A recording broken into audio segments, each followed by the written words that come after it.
Trader Joe's has built a $13 billion empire by putting its name on almost everything it sells. About 80% of Trader Joe's products are its own store brand, more than twice as many as Costco and Walmart. 50 years ago, people looked at store brands as the thing you bought when you didn't have any money. Trader Joe's made them cool. Its seasonal products have become viral sensations. This pasta I bought once and had to go back and get 3 more. Today, we're at Trader Joe's. I love Trader Joe's. I have never heard anyone recommend a store brand of any product except for Trader Joe's. But there's one thing the grocery chain has always kept top secret: who makes its products. Because the company's private, it doesn't have to tell us who its suppliers are. Except there's one loophole. When a product is recalled, suppliers become public. And that's happened at Trader Joe's a lot lately. Crackers recalled for possible metal pieces. Chicken salad and applesauce for potential glass shards. We dug through dozens of FDA recalls of Trader Joe's products to piece together who makes its cult classics. So how did Trader Joe's make its own name its superpower? And what's hiding behind its famous private label?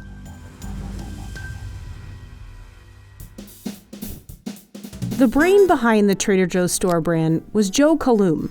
This is exactly the type of person who can make groceries a boring subject come alive. When Joe was growing up in the 1930s, the modern American supermarket, with everything sold in one place, was just starting to take shape. People are like, holy cow, all this food, this is amazing. They're running up and down the aisles, excited. They're like, housewives are fainting. But Ben Lohr, author of The Secret Life of Groceries, says for the next 20-30 years, grocery chains began resting on their laurels, not changing much at all. Everyone was kind of basing their decision-making on what other people were doing or what had worked in the past. People were very conformist. Joe shook things up. After serving in the Air Force and earning an MBA from Stanford, he ran a chain of California convenience stores called Pronto Markets. While other grocery stores could rely on heavy foot traffic and huge sales to keep prices low, Trader Joe's was stuck with these tiny stores. But when 7-Eleven's parent company bought its main dairy supplier, he knew he had to adapt. I think he felt like he was going to go extinct with the pressure of 7-Eleven coming. So in 1967, Joe reinvented his convenience stores into a tiki-themed grocery store. He named it Trader Joe's, after, well, himself, and a chain of cocktail bars that he loved called Trader Vic's. Managers were called captains, staff wore floral shirts, and the store was covered in ship-themed decor. And Joe did everything he could to keep things cheap. He sourced decorations from marinas and cut out old-timey images, free under public domain, for his labels and newsletter. You have Joe out there as this maverick, and you have the rest of the industry kind of moving as this dinosaur. The new concept took off in California, thanks to 5 big bets Joe made. The first bet being high-value products. Since he was limited on space, Joe decided to skip bulky, low-value products like paper towels, and he went all in on high-value ones that didn't take up much room. Think wine, cheese, nuts, vitamins, and supplements. He loved vinyl records, film stock development. He loved the Legs Eggs, which was women's hosiery because you could put it on a rack that took up like 2 by 2 feet of floor space. Joe's second bet was creating his own store brand, also known as a private label. He couldn't match other stores' prices on big-name brands such as Kellogg's, since they bought in much larger quantities. So he found suppliers to make products under his own label. When you are private labeling something, you can negotiate with manufacturers on your terms rather than their terms. You're no longer a price taker, you're a price maker. Which meant Joe could often sell his products for cheaper than name brands. But in the 1960s, this was a huge risk. Store brands sort of had a stigma. If you were poor, if you couldn't afford anything better, that's when you bought the store brand. And so there was this idea that store brands were less than the actual name brands in terms of quality. So Joe set out to address quality, often reinventing supply chains, including Brie cheese. Brie did exist in the US, but it was aged in Europe and then shipped abroad, so it sometimes got moldy on the trip over. Joe got European cheesemakers to cut the aging process short, so these wheels would finish maturing on the boat ride over. That way, the cheese arrived in the US fresher. Soon, Trader Joe's was the largest Brie importer in the United States. Peanut butter was another example. In the 1970s, a handful of big companies tightly controlled the peanut butter market, so it was really hard for small shops like Joe's to negotiate a low price on it. Instead of trying to beat the price, they just slide horizontally into almond butter. He helped create an entire grocery category for it. Joe also reimagined canned corn. In the early 20th century, Americans viewed it as a cheap and bland pantry staple. But Joe found a family farm in Idaho that grew the sweetest corn he'd ever tasted, so he started stocking it in his stores, and it became a hit. The store has kept the packaging the same, and has hardly raised the price in the last 40 years. One, it's like small, shelf-stable, can be sold as a premium. Two, the product itself lived up to the hype. He was talking about canned corn the way people would talk about wine. Speaking of wine, Joe figured out how to sell high-quality bottles for less than his competitors. In the 1960s, California had laws that let winemakers set a minimum price for their branded bottles. It kept stores from undercutting each other. Joe realized he could dodge the rules by sourcing straight from European winemakers and getting them to set a low price for him. Then he could pass those savings on to customers. What he was a genius at was being able to differentiate his mass-produced products from other mass-produced products. It's not like, oh, I'm shopping here because I'm poor or I can't afford anything better. If anything, it's the opposite. It's like, let me go see what's new at Trader Joe's. Let me go find the passion orange guava wine. Joe's third bet was limiting the selection. The stores carry about 4,000 products instead of the 30,000 or so in a regular supermarket. For example, at this Trader Joe's in Queens, New York, I counted 9 olive oils. But at this Stop & Shop just up the road, 76 olive oils? And for tomato sauce, a mere 95 options for just tomato sauce, compared to 13 at Trader Joe's. Joe removed what psychologist Barry Schwartz dubbed the paradox of choice. That's that paralyzing feeling you get when you're staring at too many options. So overwhelming. And so you feel paralyzed, uncertain, regretful, and inadequate because you have failed in what really isn't such a difficult mission. Barry says with fewer options, you're more likely to be satisfied with your choice. I think huge selections just raise everybody's expectations. If you go in expecting perfection, you are always going to be disappointed. Carrying less stuff made it easier and cheaper for Trader Joe's to manage inventory, and it also pushed the grocer to its most notable success, new and seasonal products. Now that it's finally fall, I got these pumpkin biscotti, look pretty good, and these pumpkin-flavored JoJo's, which are similar to Oreos. The grocer releases nearly 500 seasonal items a year, dozens of which are brand new. And they've created a lot of buzz online. But because the store doesn't have space to hold on to products that aren't performing well, it constantly rotates out unpopular items, often devastating the fans of these discontinued products. Trader Joe's does a nice job of just tapping into that scarcity mindset. And it creates that urgency of, oh, I need to visit the store so I can get the latest fall items before they're gone off shelf. What Trader Joe's did is they sort of made it feel curated. Like shopping at a boutique versus a massive department store. But the perfect mix of products wouldn't have mattered if Joe didn't understand his shoppers. He does start making these very deliberate decisions of like, how am I going to identify a specific Trader Joe's customer and who is that? Joe chose as his target a college-educated Californian who didn't have a ton of money to spend. The tagline now is underpaid, overeducated, Volvo driving professor. Think about teachers, think about artists, musicians. He noticed Americans were becoming more educated. GI Bills subsidized university education for veterans returning from war in Korea and Vietnam. He believed people wanted to kind of flex their growing intelligence in the grocery aisle. Joe's final bet? That Americans would grow more curious as global travel became more accessible. Before 1950, around 80,000 a year traveled to Europe by air. But by 1970, thanks to innovations like the Boeing 747, international travel was the cheapest and fastest it had ever been. Joe believed that would make customers open to trying new flavors. And he was right. In 1970, the number of Americans visiting Western Europe alone shot up to 2.8 million. He understood exactly who a Trader Joe's customer was, and he built it in their image. And he did it in the era before big data, AI, before you could just mine all of these consumer preferences. Joe did it by driving around Southern California in his car and making note of the neighborhood. How many cars are in the driveway, what kind of kids' toys are outside. What does this tell me about the preferences of the people? He didn't get much wrong because Trader Joe's was wildly successful.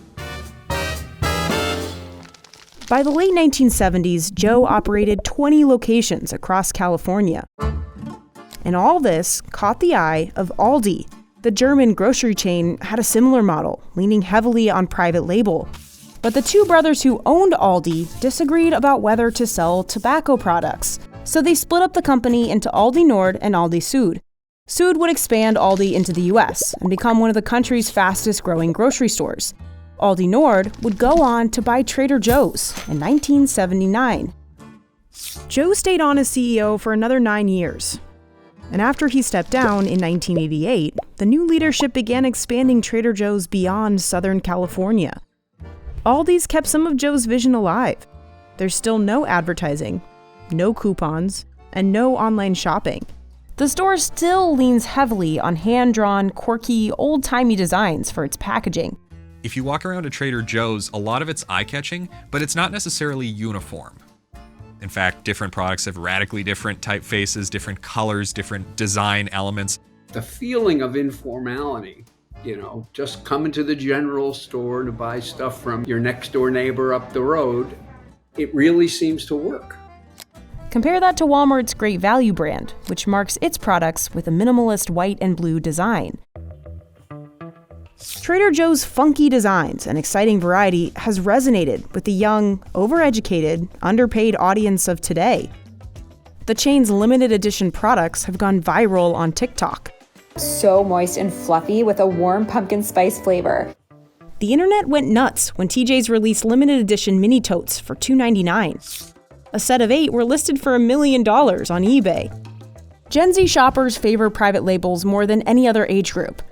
In a recent study, 27% cited unique products as a top factor in choosing where they buy groceries. Trader Joe's has even become a popular date night spot for them. There's just so much power in the private label. It's literally their secret sauce as to why people like them. While Trader Joe's has held strong to private label, it has strayed from other aspects of Joe's vision. It added some bulky, low-value products Joe would have never touched. You'll find unflavored seltzer there. Joe would clearly say, I don't want even as a private label because there's no way I can compete on price on this. And it's expanded to over 600 locations across the US. They did not do so under Joe Kalum. The supply chains he had built for a few stores in California weren't designed for nationwide expansion. A frozen pizza distributor that he just felt was making the best frozen pizzas in Southern California. They just couldn't replicate that in a national level. So they had to drop this as a supplier. As Trader Joe's grew, maintaining that same level of quality across a national supply chain got harder. In recent years, the chains dealt with high-profile recalls. Several prepared foods sold at Walmart, Kroger, and Trader Joe's are linked to a listeria outbreak. Okay, meantime here, check your freezer because there are 2 Trader Joe's chicken products that have been recalled. We have an important consumer alert tonight about another recall of Trader Joe's product, the 6th such recall since July. Trader Joe's has had to recall products nearly 100 times since 2016. and 2025 had the most of any year in the last decade. Recalls are common in the grocery industry. But because Trader Joe's carries so few products, and they're mostly private label, recalls erode consumer trust in the chain. It sticks in the consumer's mind. Trader Joe's is presenting this halo of niche products. You're not expecting lots of recalls. Snickerdoodle cookies, breakfast burritos, chicken sausage, acai bowls, and soup dumplings were all recalled for possibly having plastic debris. There were potential glass fragments in chicken salad and applesauce, and metal in these multigrain crackers. There have been so many of these incidents that industry insiders nicknamed the chain Recall Joe. But who exactly is making its food?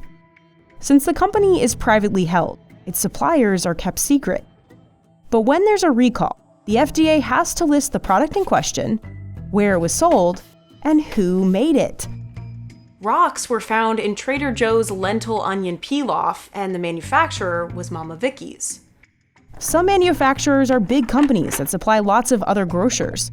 A 2008 smoothie recall linked Trader Joe's to Naked Juice, a brand owned by PepsiCo. A 2015 recall revealed Tribe, which supplies major grocers like Walmart, made Trader Joe's hummus. In 2016, a salmonella recall uncovered the maker of Wonderful Pistachios, also supplied Trader Joe's private label. That same year, a Trader Joe's organic sweet corn recall revealed ConAgra as a supplier, the company behind major brands like Hunt's and Marie Callender's. But some of its suppliers are little-known companies, like Treehouse Foods, that also make products for other big chains. Their whole business is to produce store brands.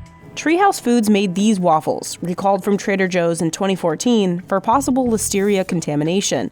Those same ones were also pulled from Target, Kroger, Publix, Walmart, and Stop & Shop shelves. In 2019, we can see Fuji Food made sushi rolls for Trader Joe's. Those same rolls recalled from TJ's for listeria were also sold in 7-Eleven, Walgreens, and Food Lion. In a comment to Business Insider, Trader Joe's said, "We voluntarily take action quickly, aggressively investigating potential problems and removing the product from sale. Should a recall become necessary, we waste no time. Our recall-related communications go well beyond regulatory requirements." But some of its suppliers are still a mystery, which has sparked a social media guessing game. Sartori is a big one. That's just like the most obvious to me. Madeline Varela is a TikTok-famous professional cheesemonger with more than 250,000 followers.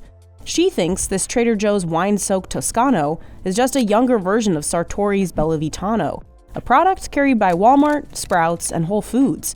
Just the taste and aroma of it. The texture is a bit creamier, but it definitely has that same like mouthfeel to it. On top of the cheese itself being very similar to Bellavitano, the flavors are also the exact same of what they carry in their line. Like this black pepper Toscano. I'm pretty sure they're the exact same thing, but obviously I can't say for sure. This is just like my educated guess. Others online have noticed similar ingredients lists between Trader Joe's pita chips and these Stacy's ones. Same with Snack Factory's pretzel crisps and these pretzel slims. Of course, we don't know for sure. All we can do is look at ingredients lists of things like these Jozos and see how they compare to something like a General Mills Cheerios. Or you can look at the shape of the product themselves, like these animal crackers from Stouffer's and these ones from Trader Joe's. They have very similar backings to them, but not quite exact. But I could see why people look at these very similar animal cracker bodies and think that they could be similar manufacturers.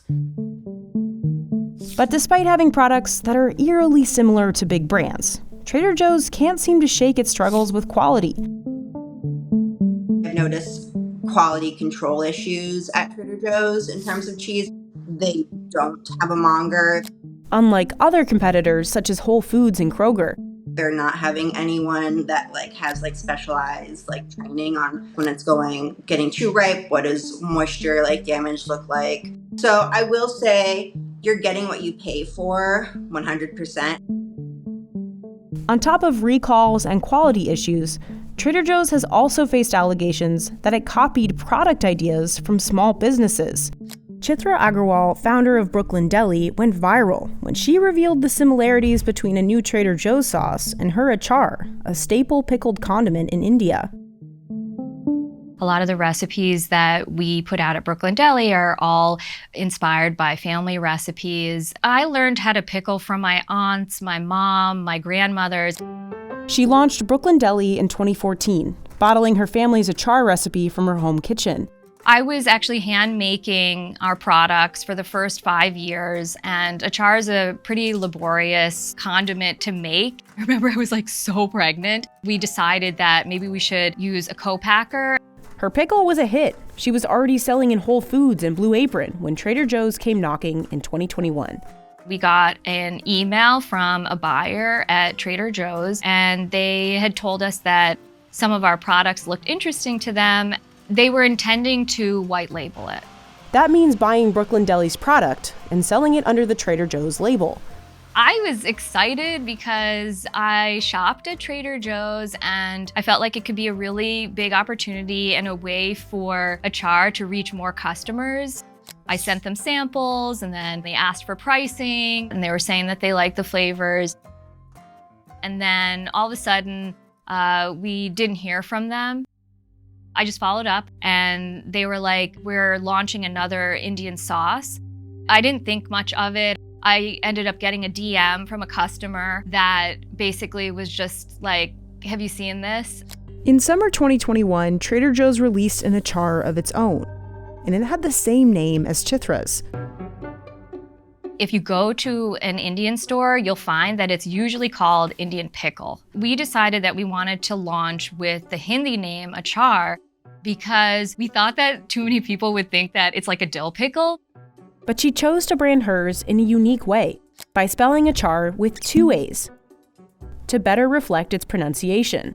What struck us was that the spelling of achar was with 2 A's, which was what we have on our jar, and we are the most widely distributed achar in Western markets with achar spelled with 2 A's. The roasted garlic flavor of Trader Joe's was just like hers too. Chitra says she created that flavor. Traditionally, garlic achar is pickled raw, so it's crunchy. So I grew up in Jersey, so I grew up eating a lot of Italian food, and roasted garlic is just something that I love. And I thought that maybe that would be a cool way to incorporate something from just my own upbringing, but also combining it with these Indian cooking techniques I was learning from my family. The Trader Joe's version, you could see that it had roasted garlic in it. So there was definitely similarities in that way. But recipes generally aren't protected by copyright in the US, so it leaves small businesses with few options when products with similar ingredients hit shelves. The other thing that struck us was just the size and shape of the jar, which looked pretty similar to our simmer sauce jar. If we're talking to them about like our tikka masala, whatever, a lot of other brands make tikka masala, so it's not such a big deal, but the fact that it was achar is that we put all of this sweat equity into just educating more and more people. It made me feel pretty depressed for people to then kind of try this inferior version and then maybe not like it and be like, oh, I hate achar. That would be the worst thing. So Chitra took to social media. We wanted to make clear so that there wasn't any consumer confusion that we did not make the achar that was on Trader Joe's shelves. What did you think when you saw that post go viral, like strike a chord with people? I actually, I got scared. I just all of a sudden started to just I was thinking back to that time where I looked at my phone and I was like, oh my God, what have I done? We're a small brand. And we don't have a lot of resources. Trader Joe's never messaged us back.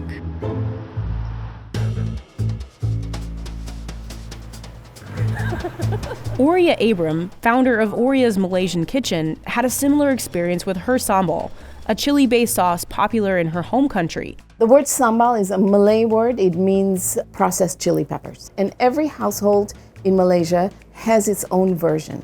That's my mom's recipe. It's literally my mom's recipe put in a jar.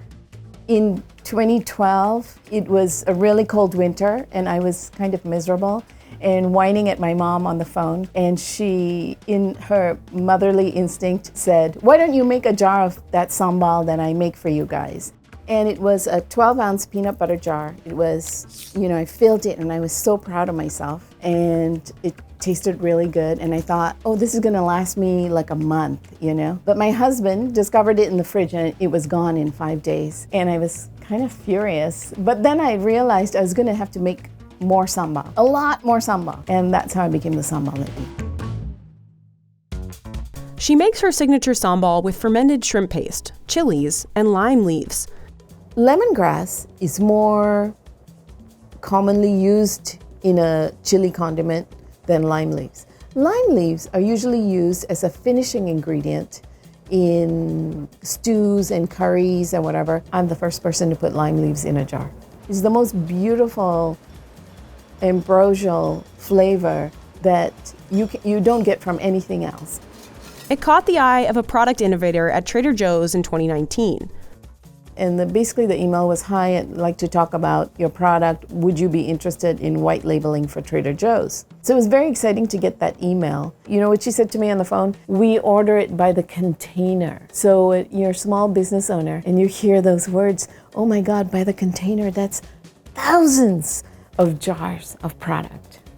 Trader Joe's then introduced her to a co-packer in California they wanted her to use. So then he said, "We will be the point of contact for Trader Joe's." And so I said, "Oh, so I'll have no contact with them." He goes, "Yeah, you won't have any contact with them." The co-packer offered her a 15% finder's fee, not a cut of Trader Joe's future sales. It's not a finder situation, if you ask me. I didn't find the recipe and give it to you.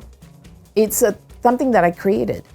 Auria got a team of lawyers to draft up a co-packer agreement. I sent it to him and I never heard back from him again. And March of 2021, they released their Thai-style green chili sauce. Trader Joe's sold its sauce for $2.99, less than half the price of Auria's jar at wholesale. I think that if they had released this and called it Malaysian, it would have been too on the nose, right? Thailand and Malaysia, we share a border. Our cuisine is quite similar. In that Trader Joe's product, lime leaves were listed as an ingredient. Nobody else calls it lime leaves. I call it lime leaf. The product in the jar, the color of it looks exactly like mine. The jar is basically a squat version of this jar. I shared it on my Instagram. All my customers were like up in arms, like, ah. She got a flood of sales. I don't know, it's the Trader Joe's bump. I think people in general love sort of rooting for the small business. I'm making things that my mom made for us in her kitchen in Malaysia 40 years ago and putting it in a jar. So then anyway, fast forward to 2022, they're in my inbox again. She's like, "Hey, we're interested in your lime leaf sambal. Would like to talk to you about white labeling it." Having been emboldened by that, I emailed her and I said, "Hey, perhaps now is a good time for you to put our brand on your shelves and show that Trader Joe's supports small businesses." And she wrote back to me and she said, "I am only authorized to discuss white labeling." And that was it. And I'm glad it's over. The biggest thing about it that upset me was that it was my idea. They basically took my idea. Both Trader Joe's achar and its Thai-style chili sauce are no longer on shelves. I think people might want to look at it as like racism or colonialism or something, but I think it's because what we have is unique and interesting and exotic and fun and fresh and full of flavors that people have never tasted before. That's why they're coming for us. In response to our request for comment, Trader Joe's said it doesn't buy recipes or product concepts, and it realizes its decisions not to pursue certain projects can be disappointing. I think there is a level of innocence in a lot of small entrepreneurs entering this space because they don't recognize how predatory the business can be and how few protections there are for a good idea. Trader Joe's has also put its own spin on big-name snacks like Takis, Oreos, Pringles, and Cheerios.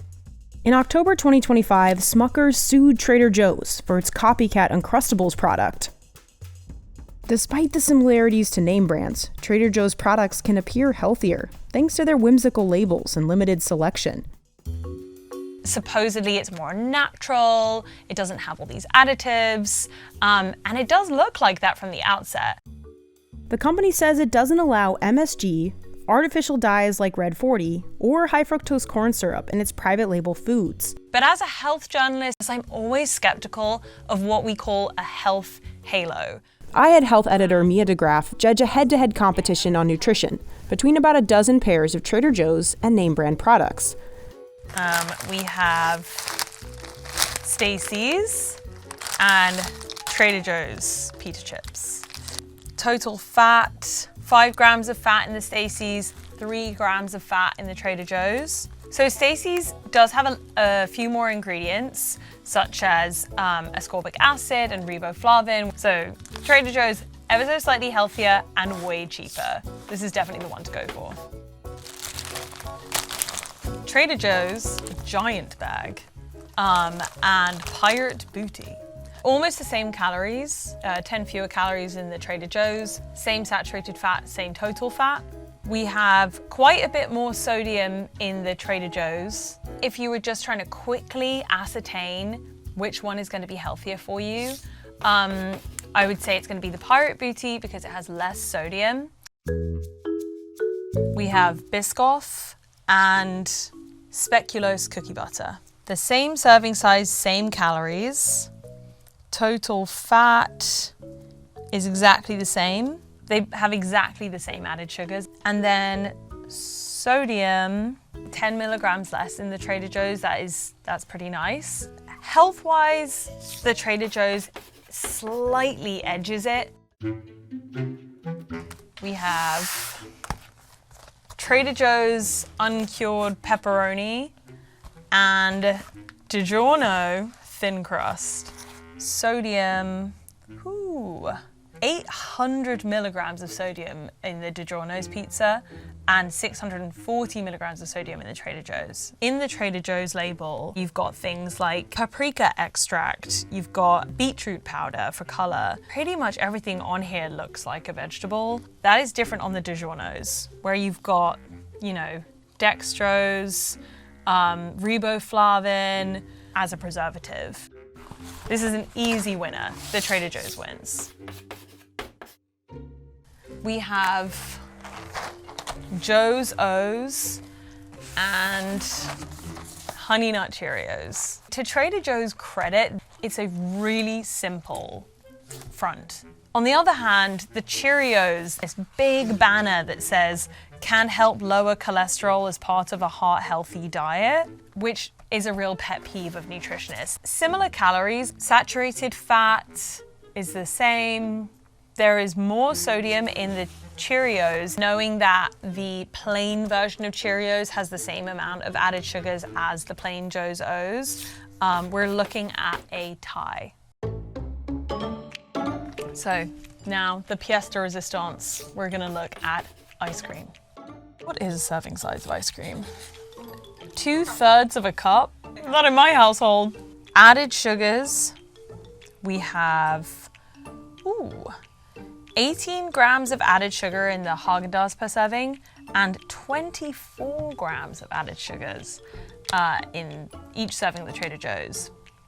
That is pretty much your entire daily limit of sugar if you're a woman. Looking at the ingredients list, I'll roll them around this way. We have a winner, and the winner is Haagen-Dazs. The Haagen-Dazs ingredients list is so simple. It's cream, skim milk, cane sugar, egg yolks, vanilla extract. That is it. Trader Joe's, on the other hand, cream, milk, cane sugar, sugared egg yolks, natural vanilla flavor, and then a stabilizer blend. Trader Joe's sandwich cookies, pretzel slims, and cod fillets beat out the name brands thanks to healthier ingredients like unbleached flour and canola oil. while Kikkoman's teriyaki sauce and Saffron Road's tikka masala take home the win for the name brand, with half the amount of sugar and saturated fat. So, final thoughts on this head-to-head contest. Trader Joe's just about edged it on nutrition. And I wouldn't say that it is much, much, much healthier. At the end of the day, they're all ultra-processed. So yeah, it's a land of ultra-processed foods. If you're a consumer, you're like, oh, I can get my TV dinner and it can be healthy. Well, thank God this corporate entity has figured out this solvable riddle for me. Like, I will just check my critical thinking and nuke it in the microwave. I don't think it was ever healthier. I don't think that Joe Kalum ever viewed this as more than a business and a marketing decision. But this tension between image and reality hasn't seemed to slow Trader Joe's down. It's paved the way for a private label renaissance. They were the first movers in this direction, but everyone is moved towards private label. It's everything for Trader Joe's. It is a way of differentiating who they are. So there's never going to be a world where they move away from that.